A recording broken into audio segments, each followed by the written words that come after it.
Selamat pagi semuanya.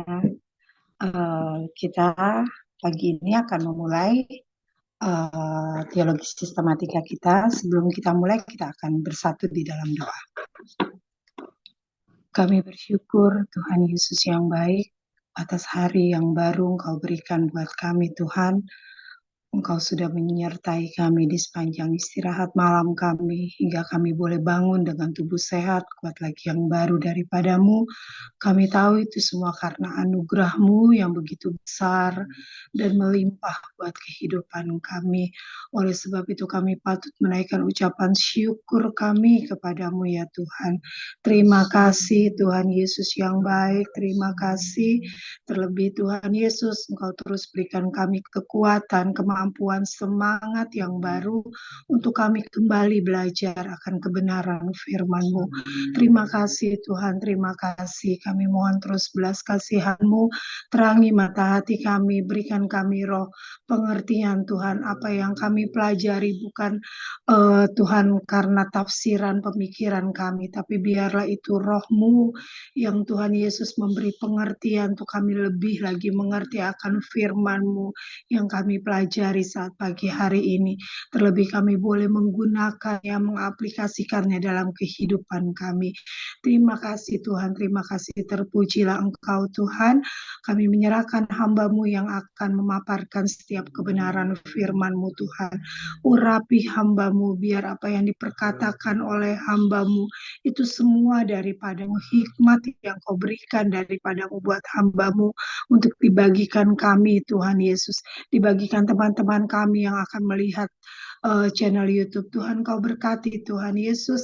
Oh Tuhan Yesus, di sepanjang 1 jam ke depan Kau saja yang pimpin selalu Tuhan. Biar berikan kami selalu konsentrasi, sehati, sepikir untuk kami belajar akan kebenaran firman-Mu.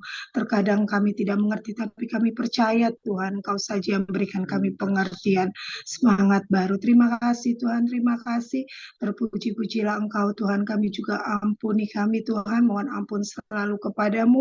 Ampuni segala keterbatasan kami, salah dosa kami Tuhan, dari perkataan, pikiran, perbuatan kami. Kami bersyukur Engkau terus mengampuni kehidupan kami. Terima kasih Tuhan Yesus, kami peralaskan doa kami hanya dalam nama Tuhan Yesus Kristus. Haleluya. Amin. Selamat pagi Niar, selamat pagi Rosna.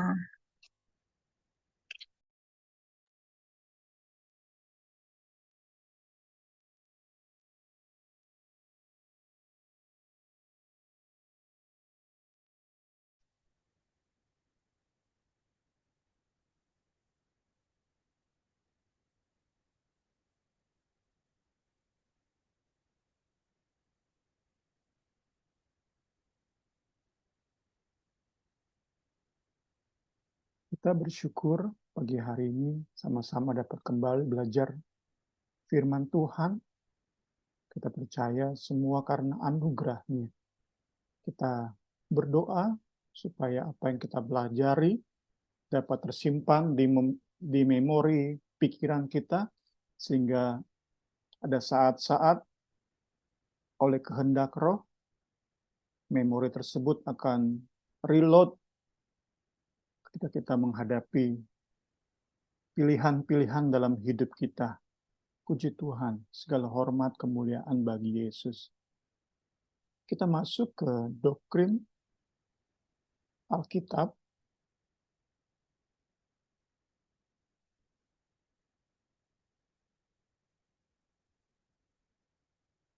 Dari buku Sistematik Teologi oleh Stanley M. Horton. Kita masuk ke bab God's Inspired Word.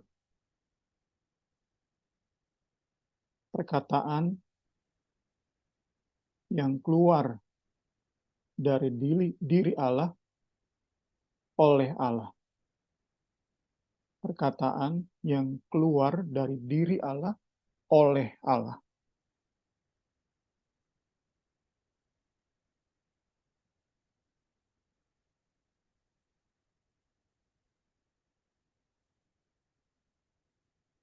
Peranggapan yang mendasari teologi adalah bahwa pengetahuan tentang Allah, informasi tentang Allah telah disingkapkan.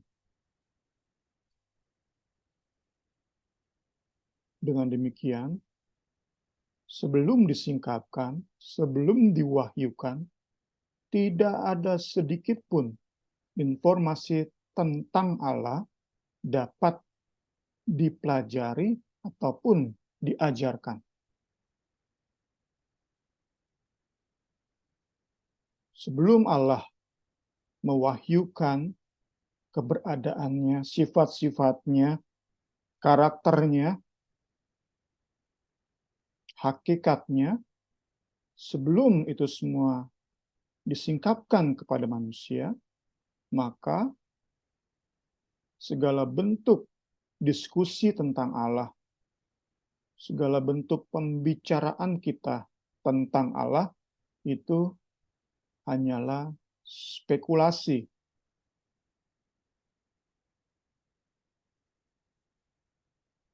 Teologi menjadi spekulasi jika Allah belum memberikan pewahyuannya kepada manusia. Karena itu menjadi presuposisi dalam kita berteologi adalah bahwa Allah telah menyingkapkan keberadaannya. Untuk lebih mengerti apa itu pewahyuan atau penyingkapan, kita lihat penyingkapan dalam bahasa aslinya. Kita lihat dua kata saja. Dalam Perjanjian Lama, galau. Dalam Perjanjian Baru, apokalipsis.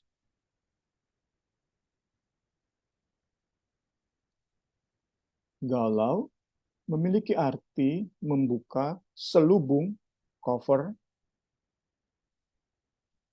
disingkapkan, dibuka, atau menelanjangi sesuatu.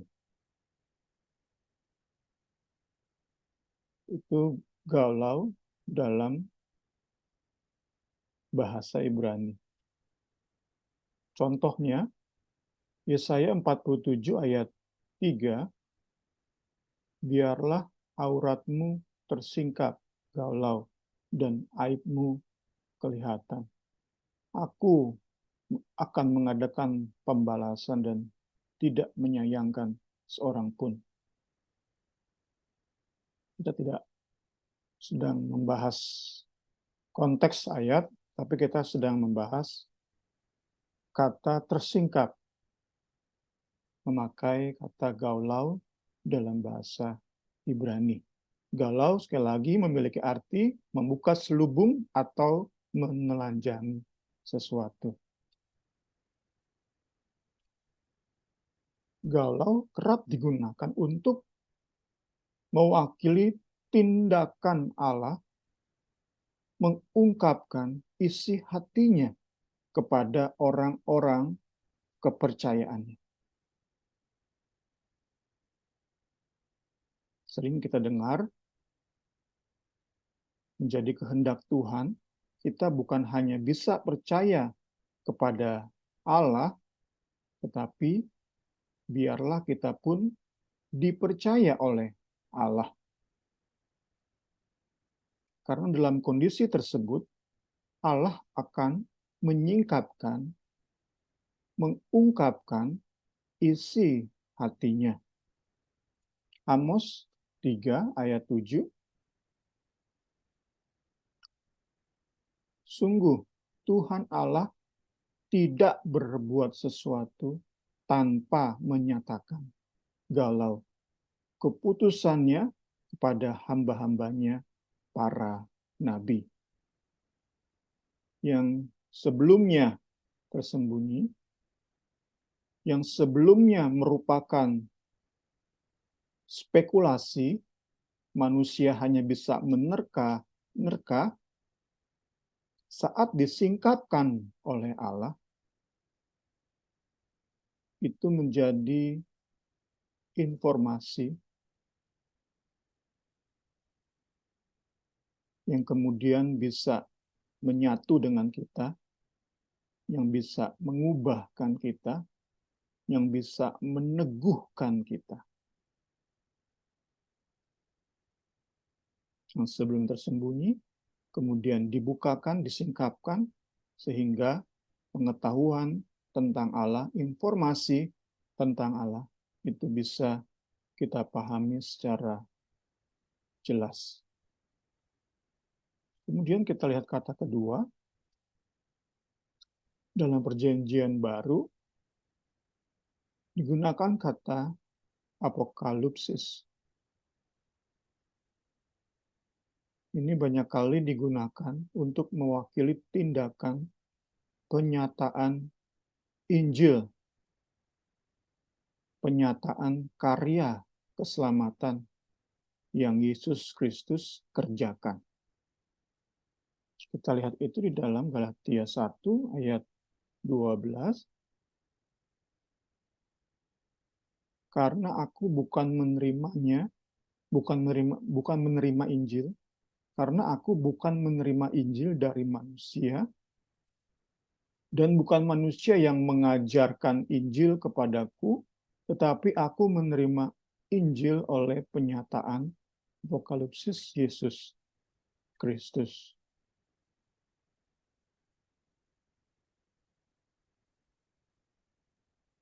Kemudian 1 Petrus 1 ayat 13, sebab itu siapkanlah akal budimu. Ini tentu berkaitan dengan pengetahuan, dengan informasi. Waspadalah dan letakkanlah pengharapanmu seluruhnya atas kasih karunia yang dianugerahkan kepadamu pada waktu penyataan apokalipsis Yesus Kristus.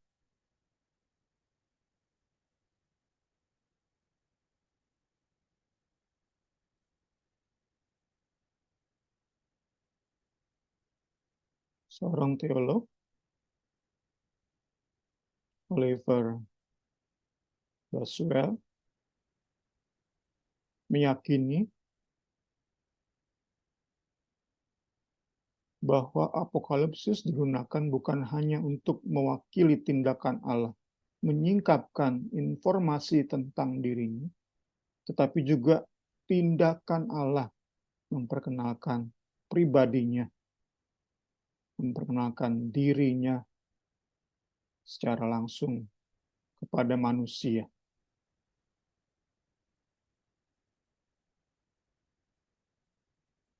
Bukan hanya tentang data, tentang dirinya, tetapi apokalipsis juga mencakup saat kita bersaat teduh, saat Tuhan Allah menyatakan kasih, mengizinkan kita menikmati hadirat-Nya.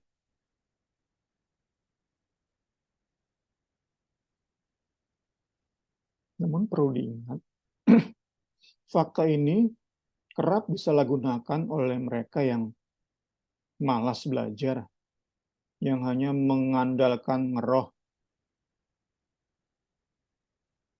Mereka berpikir sudah mengenal Allah secara sempurna hanya berdasarkan mimpi dan penglihatan. Kemudian mereka berani mengajarkan saat ada pihak lain mengoreksi pengajaran mereka didasari oleh kebenaran Alkitab yang gamblang, yang eksplisit. Banyak kali orang-orang yang malas belajar dan ngeroh ini, mereka bersikeras menolak.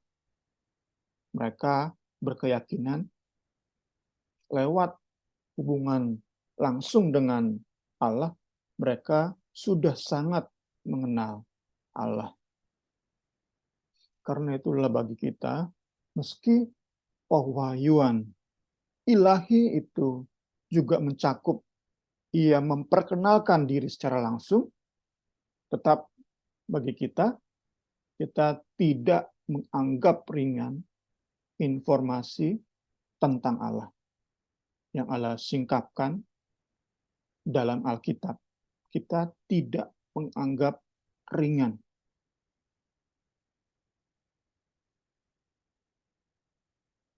Kita berjuang sama-sama, tentu semakin tinggi pendidikan teologinya akan semakin berat beban perjuangannya untuk menyelidiki, mendalami Alkitab.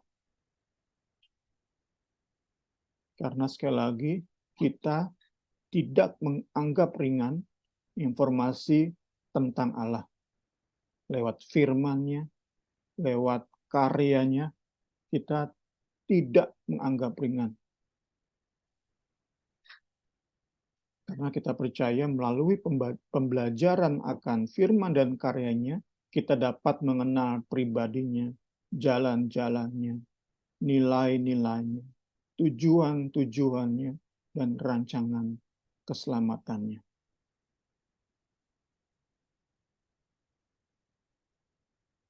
Kita terus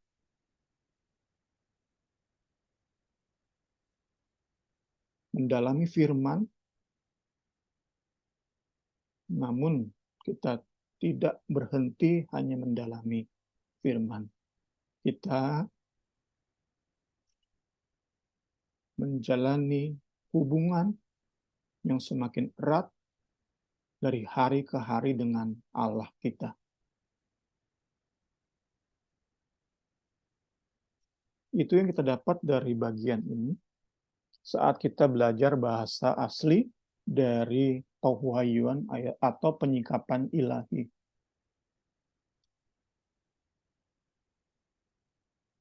Kita nanti akan melihat di bagian-bagian berikutnya bahwa dalam pengertian yang lebih luas, pewahyuan ilahi itu bukan hanya 2 poin tadi, penyingkapan informasi data tentang Allah dan bagaimana Allah memperkenalkan diri kepada manusia, tetapi juga mencakup refleksi dan inskripturasi oleh penulis yang menerima inspirasi. Juga mencakup proses kanonisasi dari tulisan-tulisan yang diinspirasi oleh Allah. Dan sampai kepada penerima pewahyuan, itu adalah iluminasi, pencerahan oleh Roh Kudus terhadap pewahyuan ilahi. Sehingga saat kita baca Alkitab, kita bisa mengerti. Inilah yang sering kita minta agar Roh Kudus memberi kita pengertian, pencerahan, iluminasi. Dengan demikian, pewahyuan itu menjadi lengkap dari sumber kepada penerima. Saat hanya dari sumber Allah yang mewahyukan pribadinya, namun tidak sampai kepada manusia penerima, maka pewahyuan ini tidak menjadi kabar baik bagi kita.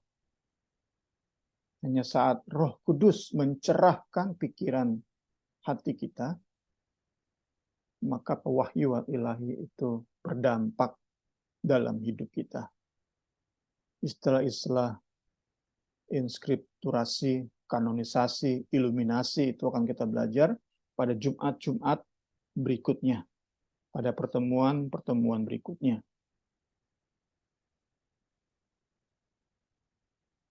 Kita lihat selanjutnya,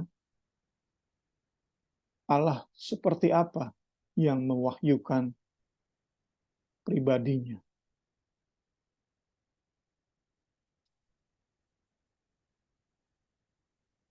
Melekat inherent di dalam konsep bahwa Allah menyingkapkan dirinya sendiri, terdapat fakta, ini inherent, melekat, bahwa Allah sepenuhnya sadar akan keberadaan. Kita sudah bahas ini saat kita bahas atribut kemahatauan Allah yang mengetahui keberadaannya secara sempurna, berbeda dengan manusia. Manusia, contoh sederhananya, kita tidak tahu persis di batang leher kita ini apa yang sedang terjadi saat kita berpikir, saat kita menyampaikan pemikiran, itu apa yang sedang terjadi. Dokter bilang miliaran syaraf di batang leher kita ini. Kita tidak tahu persis. Itu tentang hal yang bersifat fisik. Apalagi yang bersifat metafisik. Nurani kita. Alkitab katakan kita bisa ditipu oleh hati kita. Hati kita begitu licik. Mampu menipu diri kita sendiri. Kita merasa diri kita baik. Padahal tidak. Kita merasa apa yang kita lakukan itu tepat, benar, dengan motivasi yang terbaik. Padahal dalam penilaian Allah, ternyata tidak. Itulah keberadaan kita. Kita tidak sepenuhnya sadar akan keberadaan diri sendiri. Namun tidak demikian dengan Allah. Allah sepenuhnya sadar secara total akan keberadaannya. Dan pengetahuan Allah tentang dirinya sendiri ini tidak berasal dari proses membandingkan dirinya dengan sesuatu yang berada di luar dirinya. Dengan malaikat misalnya. Oh, saya ini Allah karena saya membandingkan diri saya dengan Allah. Tidak seperti itu. Dan pengetahuan Allah tentang dirinya ini bersifat absolut dan kekal. Dalam pengetahuan ini, pengetahuan tentang dirinya secara sempurna ini, Allah berinisiatif. Kembali kita dapati kata inisiatif. Puji Tuhan, puji Tuhan. Segala hormat, kemuliaan bagi Allah. Allah berinisiatif mewahyukan pribadinya kepada manusia. Adapun inisiatif ini bersifat disengaja dan dengan senang hati. Itu berarti tidak ada pihak lain di luar Allah yang memaksa Allah untuk menyatakan pribadinya. Dan juga tidak ada pihak lain di luar Allah yang secara tidak sengaja, by accident, menemukan keberadaan sifat atribut Allah. Tidak ada. Hanya saat Allah menyatakan keberadaannya, sifat atributnya, maka manusia bisa mengetahui, mengenal atribut Allah.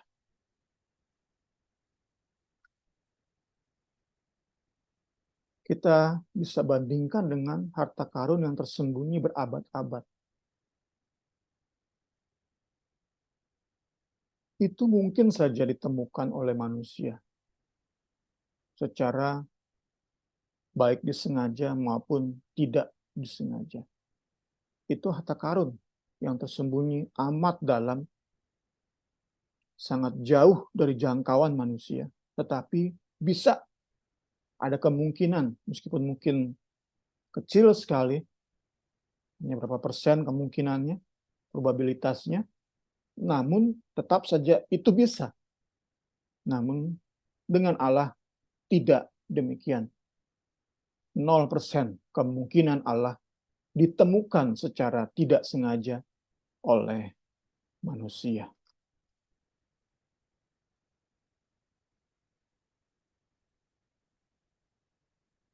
Dapatkah engkau memahami hakikat Allah?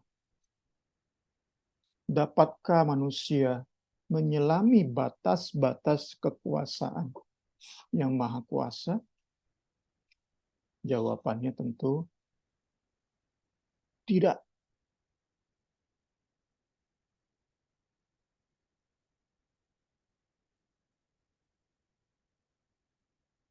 Kita dapati kata batas-batas di sini. Dalam kedaulatannya, dalam hikmatnya, Allah sudah menentukan batasan-batasan dari pewahyuan ilahi. Karena itu kita sudah kerap belajar bahwa ada hal-hal yang tetap tersembunyi dalam diri Allah.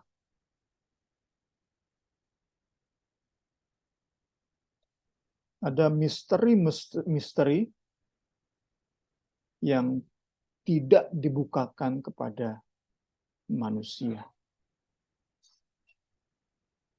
Level jangkauan pengetahuan seorang manusia tentang Allah tidak mungkin melampaui batas-batas yang sudah ia tegakkan.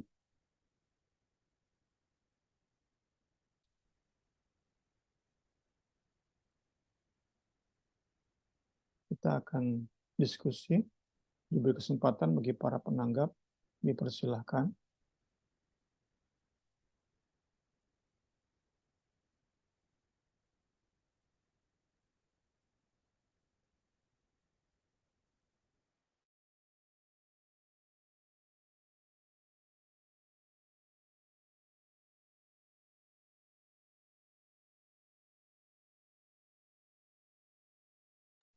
Bung Semi, eh, dengan cara apa biasanya Tuhan itu menyingkapkan rahasia atau sifat-sifat Tuhan itu sendiri eh, selain melalui firman Tuhan? Maksudnya kalau kita baca di Alkitab kan banyak, terutama di Perjanjian Lama, orang yang memang sudah bisa menerima apa ya, nubuat dari penglihatan, dari mimpi. Tapi kan apa, nggak semua orang punya, nggak tahu ya, karunia seperti itu. Dan kita mengandalkan firman Tuhan gitu. Kalau yang nggak punya karunia seperti itu, tapi em, apa Tuhan, bagaimana Tuhan tuh bisa terus bekerja untuk mewahyukan atau membuktikan tentang dirinya selain dari firman Tuhan.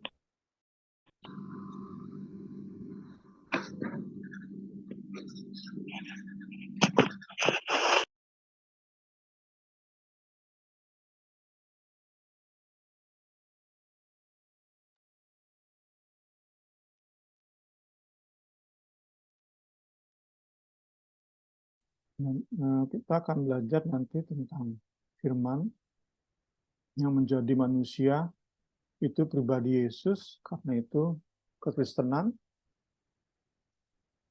berpusat pada hubungan yang erat dengan Yesus Kristus, firman yang menjadi manusia, dan tentu firman yang dituliskan, yang kemudian nanti dikanon. Kemudian pekerjaan Roh Kudus yang akan mengingatkan apa yang Yesus sudah ajarkan. Jadi bukan hanya dari firman, tetapi dari pekerjaan Roh Kudus kita bisa mengenal Allah, kita bisa mengerti keberadaan Allah, sifat-sifatnya, siapa Dia bagi kita. Ia memperkenalkan nama-namanya.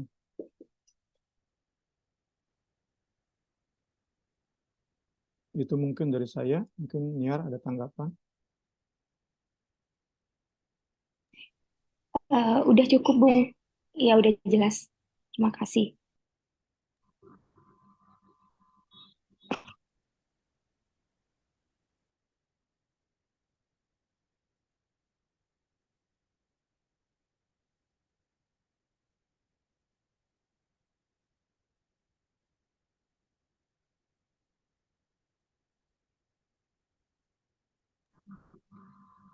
Kita lanjut.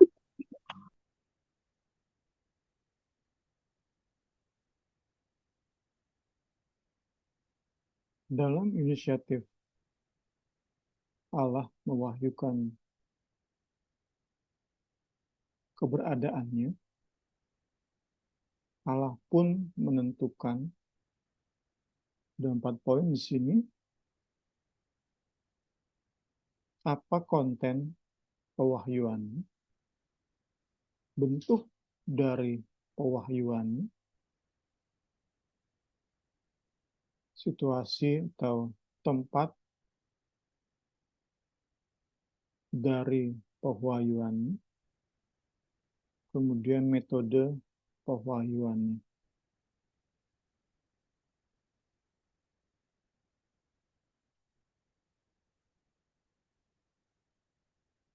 Konten dari pewahyuan ilahi adalah apa yang Allah ingin komunikasikan, tidak kurang, tidak lebih.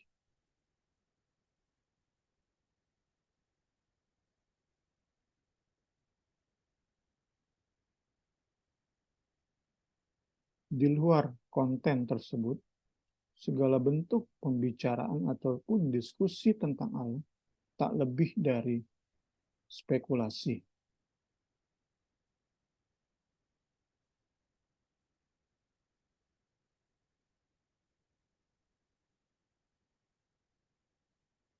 Manusia memang dalam kesombongannya selalu tergoda untuk melampaui batasan-batasan yang sudah Allah berikan. Ini yang mengajari kita untuk tetap rendah hati.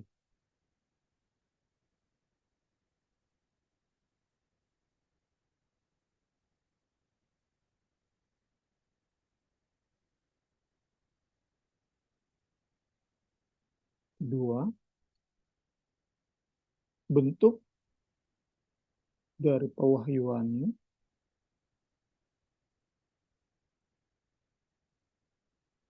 Allah mengkomunikasikan kehendak, atributnya, namanya. Itu ada saatnya bersifat eksternal, contohnya lewat suara, awan, ataupun malaikat.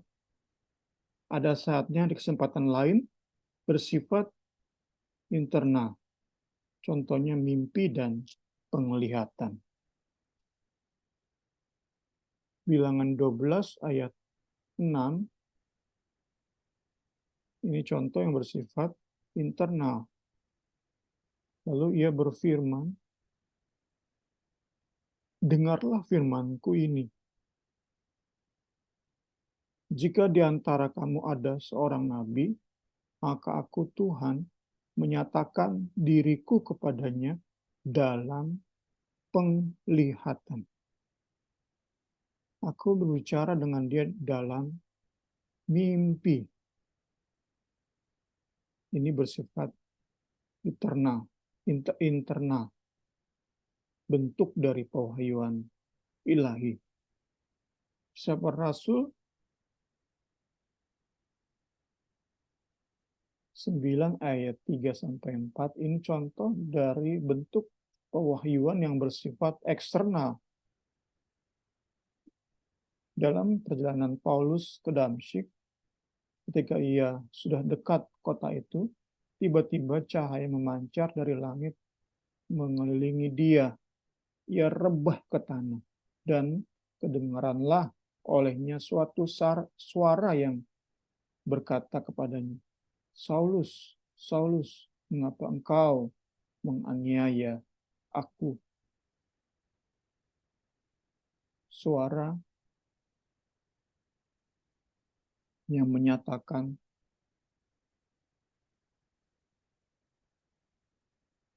teguran Allah. Ini secara eksternal. Kemudian tempat dan kondisi dari pewahyuannya. Ketiga, tempat dan kondisi dari pewahyuannya,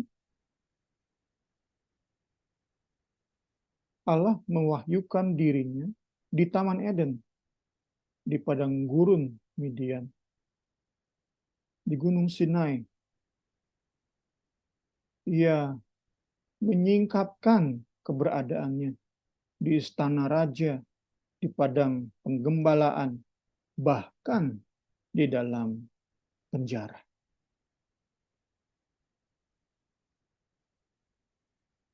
Ini semua Tuhan yang menentukan. Manusia tidak bisa membatasi atau mengatur tempat di mana Allah menyatakan pribadinya. Karena itu menjadi absurd saat ada pendeta berkata, hanya di gerejalah Allah menyatakan pribadinya.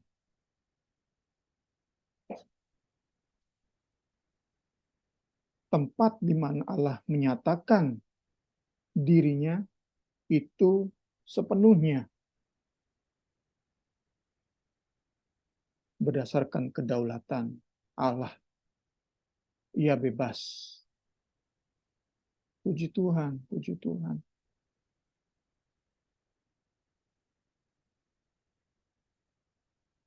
Saat kita tarik ke zaman modern ini, di Zoom meeting pun Allah bisa menyatakan dirinya. Karena itu kita tidak menolak teknologi yang mendukung pengabaran Injil, pengabaran kabar baik. Puji Tuhan, puji Tuhan. Manusia dapat menjumpai Allah hanya dalam kondisi dan syarat yang Ia tentukan. Kita sudah banyak bahas tentang syarat-syarat mendekati Allah itu di kitab Keluaran. Sudah ada di YouTube kita. Bisa diulang lagi. Begitu detail syarat-syarat yang Allah berikan untuk manusia mendekati Dia.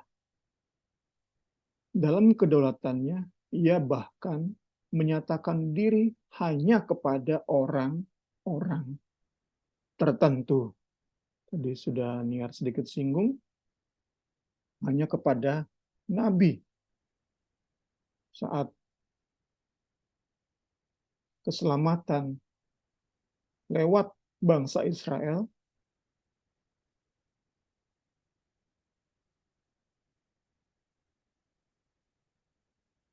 belum lewat Yesus Kristus,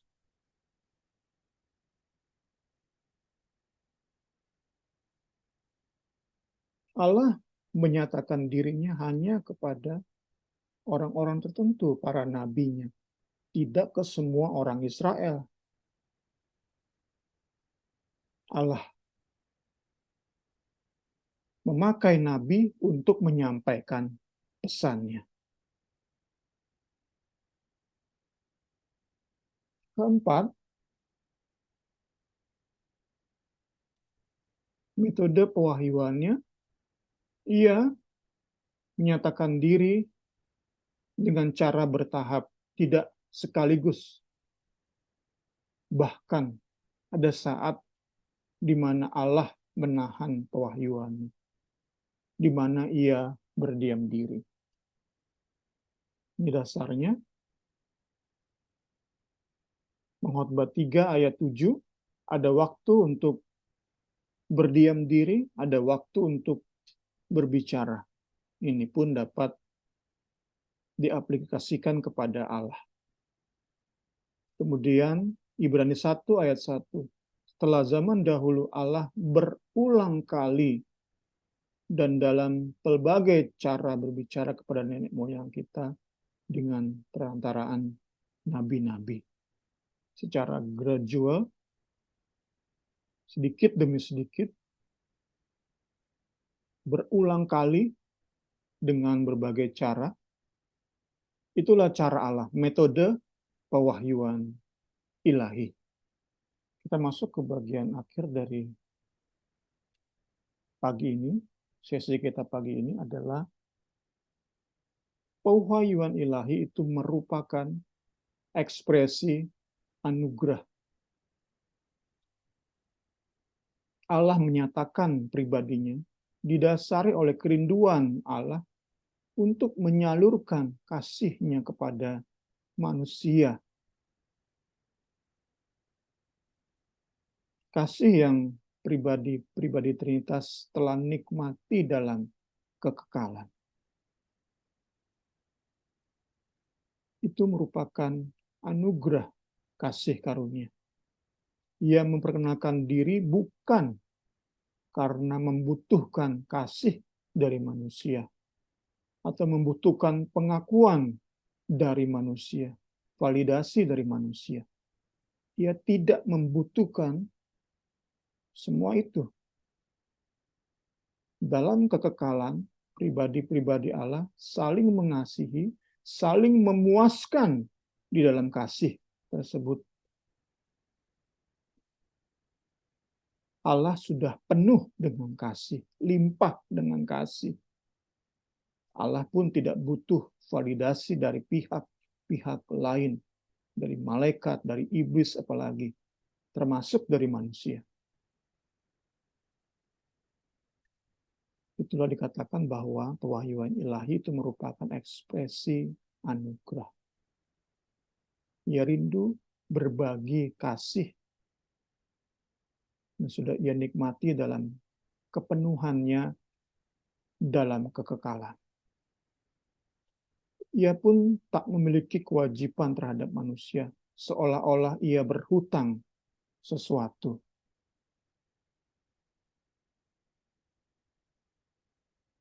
Iman, keselamatan itu anugerah, bukan hasil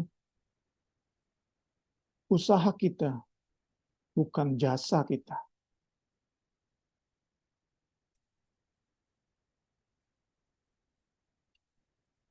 Kerinduan yang begitu besar, anugerah yang melimpah, kerinduan Allah membagi kasih-Nya yang sempurna itu begitu besar. Itulah yang kita mengerti sebagai anugerah yang melimpah bagi kita. Kita yang tidak pantas untuk menerima pengetahuan tentang Allah, kita terima dengan melimpah. Kerinduan yang begitu besar Allah membagikan kasih-Nya terbukti saat Allah menyediakan jalan bagi manusia untuk kembali kepadanya saat manusia jatuh dalam dosa dan terpisah darinya. Inilah Injil. Inilah kabar baik bagi manusia. Saya tutup dengan ayat berikut. Filipi 3 ayat 8. Malahan segala sesuatu kuanggap rugi karena pengenalan akan Kristus Yesus Tuhanku lebih mulia daripada semuanya. Paulus merupakan role model, penerima, perespon pewahyuan ilahi. Puji Tuhan, puji Tuhan. Oleh karena dialah, aku Paulus telah melepaskan semuanya itu dan menganggapnya sampah. Semua pencapaian-pencapaiannya di masa lalu. Paulus anggap sebagai sampah supaya aku memperoleh Kristus, supaya aku mengenal Kristus lebih dalam, mengenal salibnya lebih dalam.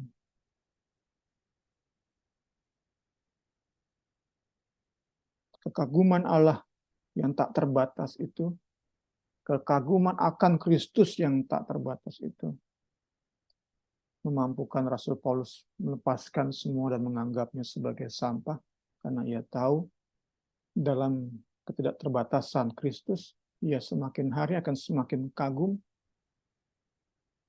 akan Kristus.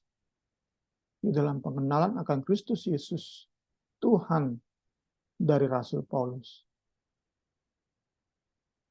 Ia yakin hidupnya semakin hari semakin dipuaskan.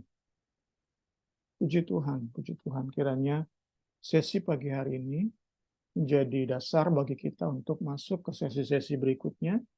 Saat kita membahas hal-hal yang lebih teknis, termasuk ketika kita bahas mengapa Alkitab itu 66 kitab.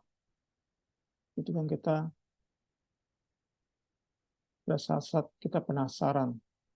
Sedangkan ada Injil-Injil lain, Injil Barnabas, ada kitab-kitab lain yang diakui oleh Katolik Roma.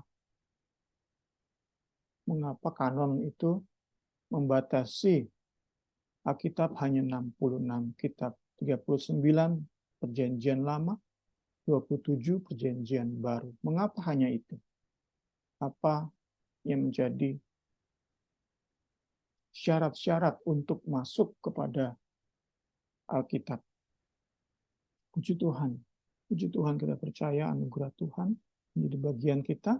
Saya berikan kesempatan kembali kepada penanggap sebelum kita tutup di dalam doa. Selamat pagi, Tuhan Yesus memberkati.